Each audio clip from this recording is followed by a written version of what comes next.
Hello students, एक बार फिर आपका नित्यम क्लासेस में स्वागत है। और संधारित्र के दूसरे लेक्चर में हम आज पढ़ेंगे कि समांतर प्लेट संधारित्र किसे कहते हैं या फिर संधारित्र किसे कहते हैं। सबसे पहले हमें संधारित्र पढ़ना है, उसके बाद समांतर प्लेट संधारित्र पढ़ना है। नेक्स्ट हम पढ़ेंगे कि समांतर प्लेट की संधारित्र की धारिता का व्यंजन। ठीक है, तो स्टार्ट करते हैं कि संधारित्र किसे कहते हैं। तो संधारित्र होता क्या है। तो संधारित्र एक ऐसी युक्ति है या फिर कह सकते हैं एक ऐसा समायोजन है। संधारित्र क्या है? एक ऐसी युक्ति है या फिर एक ऐसा समायोजन है जो चालक के आकार को परिवर्तित किए बिना, चालक के आकार को परिवर्तित किए बिना उस पर आवेश की पर्याप्त मात्रा को संचित कर देता है। ठीक है, तो क्या है कि संधारित्र किसे कहते हैं कि एक ऐसा समायोजन जो चालक के आकार को परिवर्तित किए बिना उस पर आवेश की पर्याप्त मात्रा को संचित कर देता है, वो क्या कहलाता है?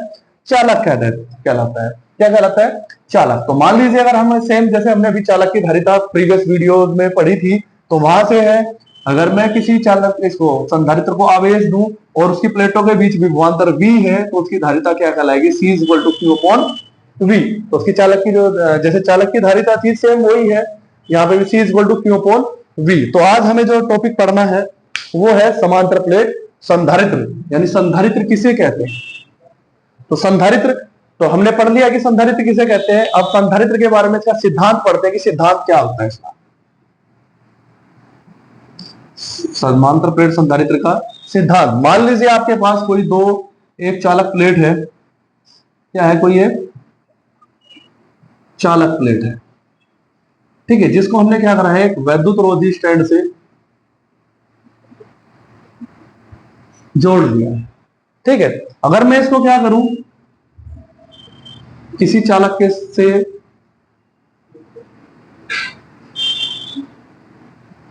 किसी चालक से क्या करूं? उसको आवेश दूं। ठीक है, या सॉरी किसी स्रोत से क्या करूं? मैं इसको आवेशित करूं तो वो आवेश क्या होगा? इस पर इसके पृष्ठ पर पूर्ण रूप से क्या हो जाएगा? इसके आंतरिक पृष्ठ पर पूर्ण रूप से क्या हो जाएगा? वितरित हो जाएगा। यानी किसी भी चालक को अगर मैं आवेश देता हूं, तो मैंने अभी पहली वीडियो में भी पढ़ा है कि चालक को आवेश देने पर क्या होता है? उसकी धारिता सॉरी उसका विभव, यानी किसी चालक को आवेश देने पर उसका विभव बढ़ जाता है। किसी चालक को अगर हम आवेश दें तो आवेश देने पर विभव बढ़ जाता है, और उसके पास किसी अन्य चालक को अगर हम जो अनावेशित है उसको लेके आए, किसी अनावेशित चालक को अगर हम लेके आते हैं तो उसके कारण क्या होता है? यहां पर प्रेरण के द्वारा उतना ही क्या होता है? उसके ऊपर नेगेटिव चार्ज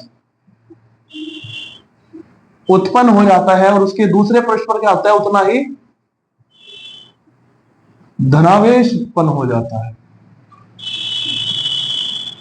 ठीक है, तो क्या पढ़ाएंगे? सिद्धांत क्या होता है कि जैसे कोई चालक है उसको अगर हम आवेश देते हैं तो आवेश देने पर क्या होता है? उसका विभव बढ़ जाता है, और उसके समीप अगर कोई हम अन्य अनावेशित चालक लेके आए तो अन्य अनावेशित चालक लेने पर क्या होता है? प्रेरण के द्वारा उसके आंतरिक पृष्ठ पर ऋणावेश और बाह्य पृष्ठ पर क्या होता है? धनावेश उत्पन्न हो जाता है, तो जिसके कारण उसके विभव का मान कम हो जाता है। अगर मैं उसको क्या करूं? दूसरे चालक को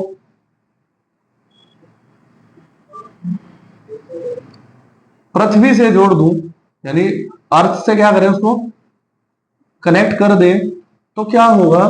तो पृथ्वी से जो आने वाले इलेक्ट्रॉन है इस धनावेश को क्या कर देंगे? वो निरस्त कर देंगे। यानी पृथ्वी से आने वाले इलेक्ट्रॉन क्या करते हैं?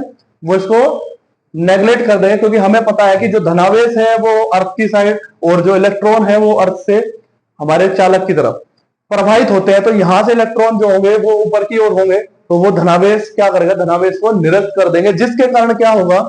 इसका विभव और कम हो जाएगा, और विभव कम हो जाएगा तो दैट मीन्स क्या होगा? उसकी धारिता और बढ़ जाएगी। क्योंकि देखिए यहां से फॉर्मूला क्या आता है? C equal to Q upon V, यानी जो C है वो इनवर्सली प्रोपोर्शनल है V के। अगर विभव का मान बढ़ेगा तो C का मान यानी धारिता का मान घटेगा, अगर विभव का मान घटेगा तो धारिता का मान बढ़ जाएगा।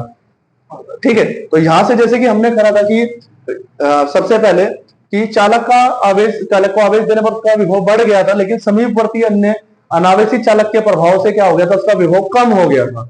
लेकिन उसको अर्थ से अगर हम कनेक्ट कर दे तो उसका विभव और कम हो जाता है। इस प्रकार की चालक की धारिता बढ़ जाती है, और ये ही पूरा संयोजन जो है ये क्या कहलाता है? आपका संधारित्र। क्योंकि इसमें क्या है, चालक के आकार को परिवर्तित किए बिना हमने उसकी क्या करी है, आवेश संग्रहण करने की क्षमता को बढ़ा दिया है, यानी इसको और पर्याप्त मात्रा में आवेश को संचित कर दिया है। अब इसकी हम कार्य विधि पढ़े कि एक वर्क कैसे करता है, क्रिया विधि जो इसकी है, तो क्रिया विधि क्या होगी। तो क्रिया विधि में हमें पढ़ना है, देखिए सबसे पहले की है कि एक जो हमारी चालक है उसको हमने एक विद्युत रोधी स्टैंड से जोड़ दिया है, उसमें एक स्रोत लगाया, स्रोत के साथ एक लगी है विद्युत द्विदर्शी जो विभव को करेगी, क्या कि विभव नापने के लिए यूज होती है। और जैसे ही हम क्या करेंगे, स्रोत के द्वारा इसे आवेशित करेंगे, तो अभी मान लीजिए हैं ये हमारे पास नहीं है फर्स्ट स्टेप, क्या है, एक चालक है, उसको जैसे ही हमने क्या दिया है, आवेशित किया है, तो आवेशित करने पर वो आवेश क्या है, एक समान रूप से उसके पृष्ठ पर वितरित हो जाएगा, जिसके कारण इस चालक का जो विभव है वो बढ़ जाएगा, और ये हमारी जो विद्युतदर्शी थी, जो विभव मापी है, उसके जो है पतियां वो फैल जाएंगे, और पतियां फैलने का मतलब है कि इसका विभव बढ़ जाएगा। और जैसे ही मैं क्या करता हूं, इसके पास एक दूसरा कोई अनावेशित चालक लेके आता हूं, जिसके पास कोई आवेश नहीं है, अनावेशित चालक है। तो अनावेशित चालक है तो हमें पता है कि अगर हम बिना स्पर्श कराए अगर आवेशित करना है तो इस विधि को बोलते हैं प्रेरण के द्वारा। तो जैसे ही इसके पास हम लेके आते हैं, तो यहां पर प्रेरण स्वरूप क्या आता है, इसके आंतरिक पृष्ठ पर ऋणावेश उत्पन्न हो जाता है। तो प्रेरण के द्वारा क्या होता है, इस पर ऋणावेश उत्पन्न हो जाता है, और जितना ऋणावेश आंतरिक पृष्ठ पर होगा तो दूसरे पृष्ठ पर उतना ही क्या हो जाता है, यानी अगर इसके सामने वाला जो पृष्ठ है उस पर ऋणावेश है तो उतना ही क्या हो जाता है, दूसरे पृष्ठ पर धनावेश उत्पन्न हो जाता है। तो देखिए कि जैसे कि अगर हमने पढ़ा था कि अगर धनावेश देते हैं तो विभव बढ़ता है, लेकिन ऋणावेश विभव को क्या करता है, कम करता है।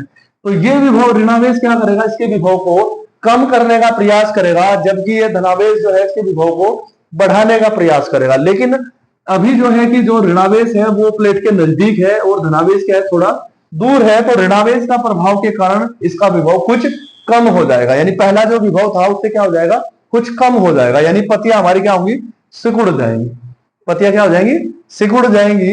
अगर मैं अब क्या करता हूं, इसी चालक को अगर मैं पृथ्वी से कनेक्ट कर दूं, यानी इसी चालक को किससे कर दूं, अर्थ से कनेक्ट कर दूं, यानी पृथ्वी से, तो पृथ्वी से कनेक्ट करने पर क्या होगा, पृथ्वी से कनेक्ट करने पर पृथ्वी से आने वाले इलेक्ट्रॉन क्या करेंगे, इस धनावेश को निरस्त कर देंगे, यानी पृथ्वी से आने वाले इलेक्ट्रॉनों के द्वारा यह धनावेश क्या हो जाएगा, निरस्त हो जाएगा, या फिर कह सकते हैं इस धनावेश का प्रभाव अर्थ में हो जाएगा, जिसके कारण क्या होगा, अब यह ऋणावेश क्या करेगा, इसके विभव को और कम कर देगा, क्योंकि जो धनावेश इसके विभव को बढ़ाने का प्रयास कर रहा था, अब उसका जो प्रभाव है वो खत्म हो जाएगा, जिसकी वजह से क्या करेगा, इसके विभव को और कम हो जाएगा, और विभव कम हो गया तो इसका मतलब हम क्या कर सकते हैं, इसको पुनः उसी विभव तक लाने के लिए और आवेश दे सकते हैं, उन्हें उसी विभव तक लाने के लिए क्या कर सकते हैं, और आवेश दे सकते हैं। और जब हमने इसको आवेश दिया है तो आवेश की मात्रा बढ़ाई है तो धारिता का मान भी बढ़ जाता है, यानी C is directly proportional to Q,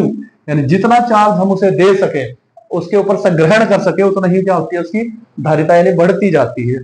तो यहां से इसी जैसे कि क्या कहा कि मैंने, विभव घट जाता है तो विभव घटने पर हम क्या कर सकते हैं, उसको उसी विभव तक लाने के लिए फिर से क्या करना पड़ेगा, आवेशित करना पड़ेगा, यानी आवेश उसको देना पड़ेगा। तो इस प्रकार क्या है कि बिना आकार करे हमने आकार को परिवर्तित किया, इसके ऊपर पर्याप्त मात्रा में आवेश को संचित कर दिया है, और जिसके कारण इसकी धारिता भी क्या हो जाती है, बढ़ जाती है, और इसी समायोजन को हम क्या बोलते हैं, संधारित्र।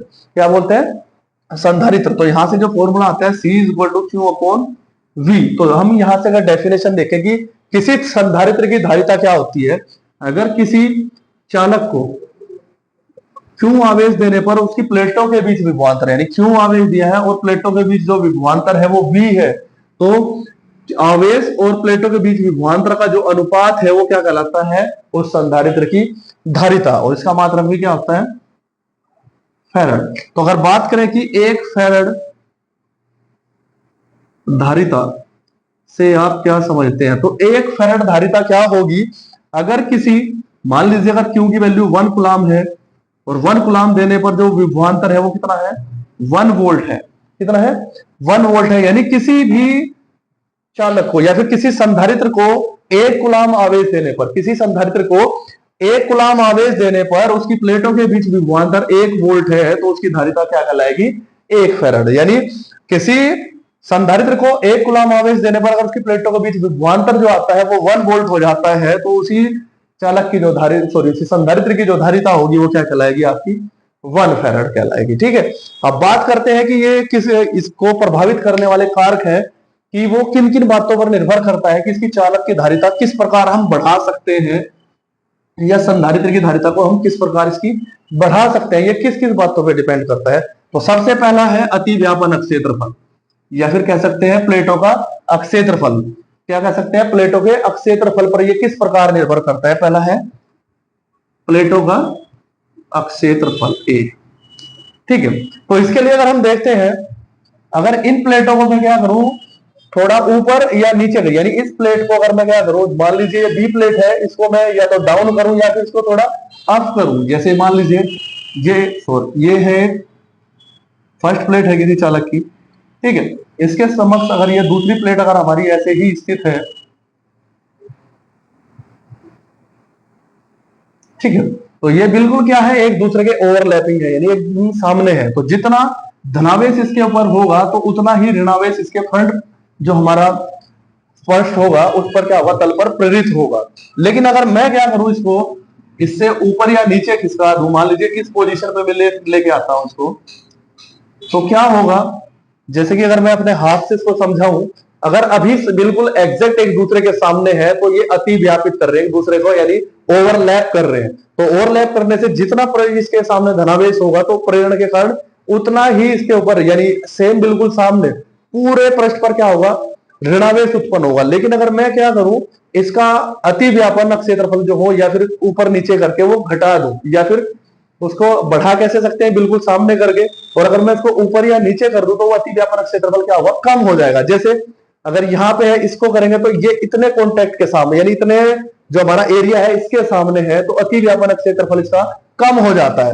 तो अति व्यापन क्षेत्रफल कम होगा तो यहाँ पर जो प्रेरित आवेश होगा उसका मान कम हो जाएगा, जिसकी वजह से इसका विभव क्या होगा, बढ़ जाएगा। विभव क्या होगा, विभव क्या होगा, बढ़ जाएगा। और विभव बढ़ जाएगा तो धारिता घट जाएगी। विभव क्या बढ़ेगा तो धारिता घट जाएगी, यानी अक्षेत्रफल घटाने पर, अक्षेत्रफल अगर हम विभव का मान क्या हो जाएगा, यहाँ पे बढ़ जाएगा। और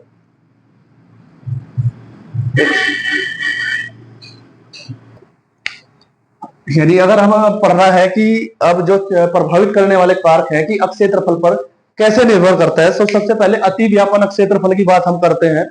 जैसे कि अगर मैं चालक बिल्कुल जैसे प्लेटें एक दूसरे के सामने है, अगर उनको मैं क्या करूं, थोड़ा ऊपर या नीचे खिसका दूं, ऊपर या नीचे खिसकाने से क्या होगा, अति व्यापन जो क्षेत्रफल है उसका मान कम हो जाएगा, यानी अति व्यापित जो क्षेत्रफल वो है कम हो जाएगा। और अति व्यापन क्षेत्रफल के कारण जितना बिल्कुल कॉन्टेक्ट में एरिया आएगा, मान लीजिए अगर मैं ऐसे करता हूं, यहाँ पे ये प्लेट है, इसके सामने अगर दूसरी प्लेट को ऐसे रखता हूं ऊपर या नीचे खिसका के, तो इसका जो ओवरलैपिंग एरिया होगा वो ये होगा, यानी इसके धनावेश के सामने का एरिया ये होगा।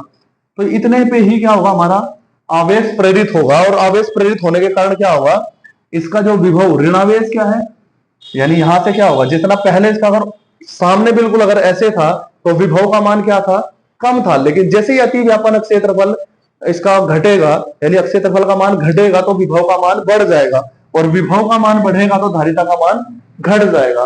विभव का मान क्या होगा, बढ़ेगा तो धारिता का मान घट जाएगा। तो यहां से हम कह सकते हैं जो सी है वो डायरेक्टली प्रोपोर्शनल होती है ए के, यानी अति व्यापन क्षेत्रफल अगर बढ़ता है, यानी जैसे अगर यहां से अगर मैं इसको डायरेक्ट बिल्कुल सामने कर दूं तो प्रेरित आवेश का मान बढ़ जाएगा, जिसके कारण विभव का मान घट जाएगा और धारिता का मान बढ़ जाएगा। लेकिन अगर मैं इसको ऊपर नीचे खिसकाता हूं तो अति व्यापन क्षेत्रफल जो होगा वो कम हो जाएगा, जिसकी वजह से विभव का मान बढ़ जाता है, और विभव का मान बढ़ेगा तो धारिता का मान घट जाता है। तो यहां से हम कह सकते हैं कि जो धारिता है किसी भी संधारित्र की, वो उसकी प्लेटों के अति व्यापन क्षेत्रफल के अनुक्रमानुपाती है। और बात करें सेकंड है प्लेटों के बीच की दूरी। प्लेटों के बीच की दूरी डी, ठीक है। मान लीजिए अब ये दोनों सामने बिल्कुल चालक ऐसे थे, इनकी प्लेटों के बीच की दूरी कितनी थी, डी। अब अगर मैं इसको घटा या बढ़ा दूं तो इस पर क्या प्रभाव पड़ेगा। तो जैसे अगर मान लीजिए ये प्लेट पहले थी, यहाँ पे अगर दूरी डी पहले ये, कोई भी हम मतलब कितनी भी दूरी ले सकते हैं, पहले दूरी ये थी, तो इसके कारण क्या होगा, यहाँ पर वैद्युत बल होगा या फिर कह सकते हैं कि वैद्युत क्षेत्र होगा। ठीक है, तो यानी जब एक तरफ प्लस है और एक तरफ माइनस है तो अंदर क्या होगा, वैद्युत क्षेत्र उत्पन्न हो जाएगा, जिसके कारण वहां पर क्या लगेगा, एक दूसरे पर एक वैद्युत बल आरोपित होगा। लेकिन जैसे ही क्या करता हूं मैं इसको पास में लेके आता हूं तो इस वैद्युत बल का मान बढ़ जाता है, जिसके कारण वैद्युत क्षेत्र का मान बढ़ जाता है और विभव का मान कम हो जाता है और धारिता का मान बढ़ जाता है। ठीक है, तो क्या नहीं यहां से कैसे कहेगी कि जैसे ही पास में ले जाएंगे तो वैद्युत क्षेत्र ज्यादा हो जाएगा, यानी वैद्युत बल का मान ज्यादा होगा तो वैद्युत क्षेत्र का मान ज्यादा हो जाएगा, जिसकी वजह से विभव क्या हो जाएगा, अगर भी यहां से वैद्युत क्षेत्र बढ़ेगा तो विभव का मान भी बढ़ जाएगा और विभव बढ़ जाएगा तो धारिता घट जाएगी। यानी दूरी कम करने पर, दूरी कम करने पर जो हुआ है यहाँ पर वैद्युत क्षेत्र का मान क्या हुआ है सर, इसमें दोबारा देखते हैं कि दूरी को हम इसको पास में लेके आए हैं, तो पास में लेकर आने से क्या होगा, विभव का मान, यानी दूरी हमने घटाई है तो दूरी घटाने पर विभव का मान भी क्या होगा, यहाँ पर घट जाएगा और विभव का मान घटेगा तो क्या होगा, विभव का मान घटेगा तो धारिता का मान बढ़ जाएगा, विभव का मान घटेगा तो धारिता का मान क्या होगा, बढ़ जाएगा और धारिता का मान बढ़ेगा। तो यहां से हम कह सकते हैं कि दूरी घटने पर धारिता बढ़ी है तो C जो है वो इनवर्सली प्रोपोर्शनल होती है D के। C क्या होती है, इनवर्सली प्रोपोर्शनल होती है D के, यानी जैसे जैसे अगर दूरी घटेगी तो दूरी घटने पर क्या होगा, यहां पर दूरी घटने पर क्या होगा, जो विभव का मान है वो बढ़ जाएगा, यानी विभव यानी वैद्युत क्षेत्र बढ़ेगा और विभव का मान दूरी घटने पर क्या होगा, घट जाएगा और धारिता का मान बढ़ जाएगा। नेक्स्ट बात करें थर्ड के पैरावैद्युतांक यानी माध्यम की उपस्थिति।